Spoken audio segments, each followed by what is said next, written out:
Racism doesn't really exist anymore. I mean, it exists in some places, like in the South and among white supremacists, but in general, the worst of racism is in the past, right? This was something I firmly believed when I was younger. I remember thinking that racism was bad, but it was largely someone else's problem to solve, namely people who had race. While I knew that I was white to me was just the normal, and it was the center, and it was different from how Black was a race. Cut to high school, and I remember hearing words like post-racial and colorblind, as I saw former President Barack Obama serve 2 terms in office. And yet, in my junior year of high school, a group of students of color wanted to form a diversity club to talk about the racism they were experiencing. I remember white students and teachers confidently stating that there's no racism here. And while I sympathized with those students, I must admit I also was not seeing what I would consider racism. Not once did I think that perhaps my own assumptions and perceptions of the situation were preventing me from truly seeing what they were seeing. I wanted to be against racism and I wanted to help, but I didn't really know where to start. The same confusing dynamics that I saw playing out in my high school were also playing out on national TV, where white commentators confidently assured that racism doesn't really exist anymore, at the same time that Black Lives Matter was protesting police violence. And if white people were not the victims of racism, indeed, I could not remember a time where I personally felt discriminated against due to my race, then how could I or any other white person truly be the judge of whether or not it existed? My first major epiphany came when I read Robin DiAngelo's work on white fragility. DiAngelo exposed how, on the one hand, I said that I was against racism and that I wanted to help, but when I was implicated in racism, I would feel hurt and defensive, rather than curious to learn more. When people of color talked about their experiences with racism, I would feel uneasy and I would stay silent, not really knowing what to say. I would feel nervous in spaces where there were a lot of Black people. If race truly didn't matter, as I was hearing the society around me say, then there was no reason for me to feel uncomfortable in any of these situations. And yet, I felt so uncomfortable, and it was in that moment that I realized that I had 2 options.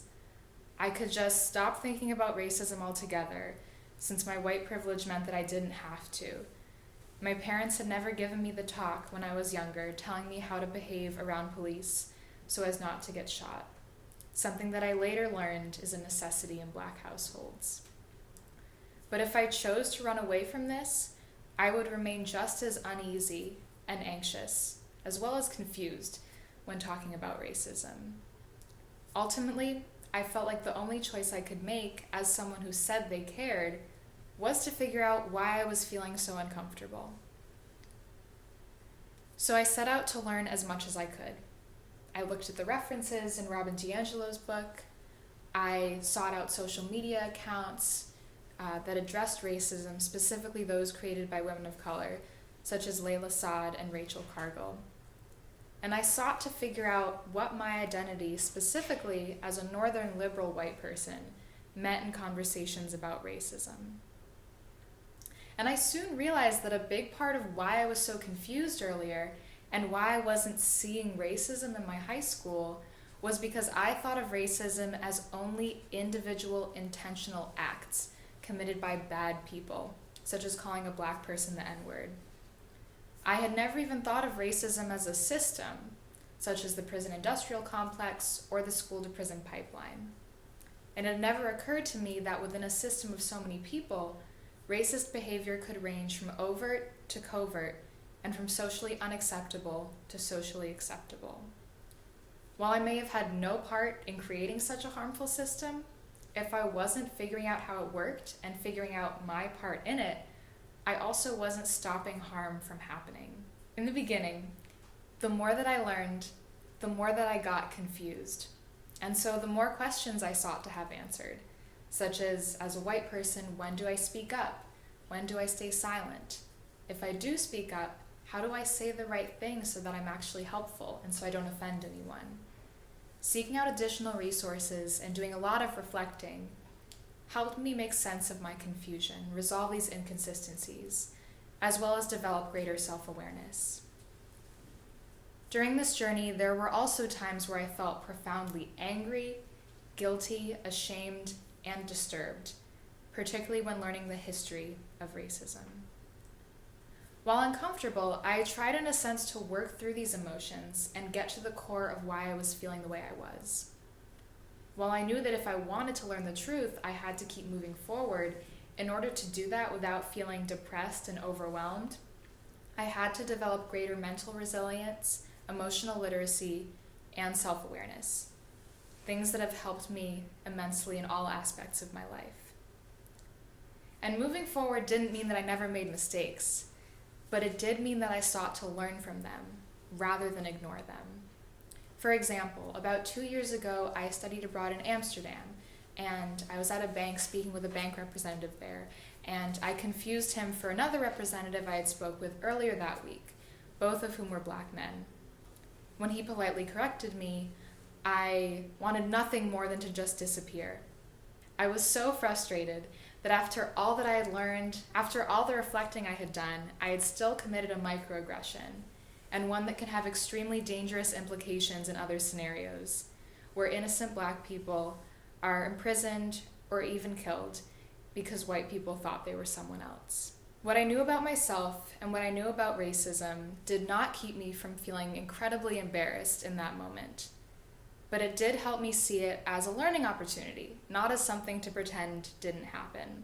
It also made me realize how I could have approached the situation differently, how I could have apologized to him instead of changed the subject, how I could have been more concerned with how he was feeling, rather than worrying if those around me saw me as a racist, and how going forward I can work to change my behavior and really see the individuality of Black people as I'm already conditioned to see the individuality of white people.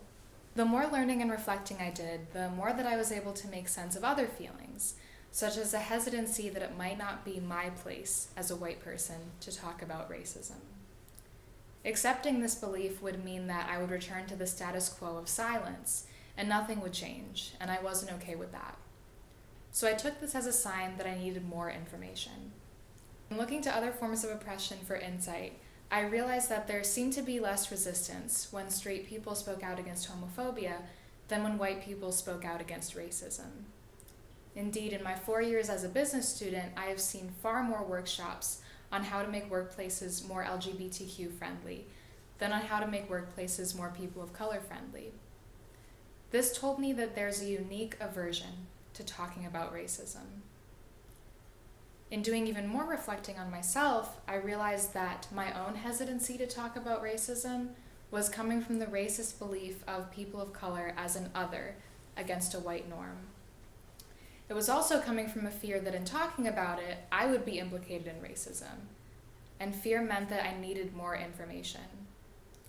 Once I learned how I was socialized within a racist system, and that because of this, I was conditioned to act and think in racist ways, and once I learned actionable steps from activists of color on how to deconstruct that racism and repair harm, I had some tools, and so I felt less afraid.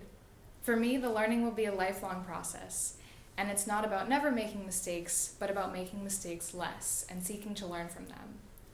Also, as a white person, there will never be a time when I'm not in some way benefiting from being white. I can't walk into a store and tell employees to please disregard my race in their decision of whether or not to find me suspicious. That socialization is already there. But what I can do is I can recognize that my appearance as a white person will grant me an ease of access and an ease of being accepted and believed in society's major institutions in ways that aren't granted to people of color. And I can use that to amplify the voices of those most marginalized and get conversations about racism on tables where they may not have been before. Having more truthful information about an issue as fraught as racism has given me a profound sense of mental clarity that comes from truly living according to my values. It's made me realize that I feel more genuinely happy when I take the time to really feel and process the range of my emotions, including the uncomfortable ones, instead of just trying to deny them and stuffing them away. It's given me a language to be able to talk about racism productively. It's also showed me how racism connects with other forms of oppression, such as my own oppressed identity as a woman. And it's given me the confidence to engage my white friends and family in conversations about racism, as well as to make race a primary focus of my thesis. And I certainly would not be here giving this talk if it wasn't for these changes in how I saw myself and in how I saw the world. Going forward, I actually welcome moments of discomfort because I know that working through them can help me become a better person. While they might be challenging in the beginning, the growth and clarity that they'll ultimately provide will be well worth the temporary discomfort.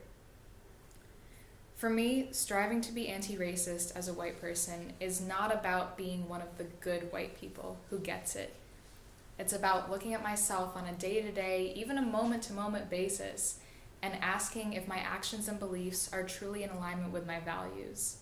It's also about seeking out the truth so that harm can be prevented and so that things can make sense. Because not seeing racism in my community and hearing people of color say that racism existed didn't make sense. Believing that race didn't matter and yet feeling anxious in a large group of Black people didn't make sense.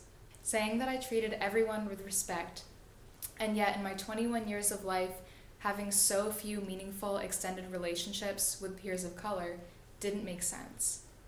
Believing that everyone is a unique human being and yet being far more prone to confusing Black people than white people didn't make sense. I had to seek out the tools to resolve these inconsistencies and repair the harm that racism had done to me before I could hope to support anyone else.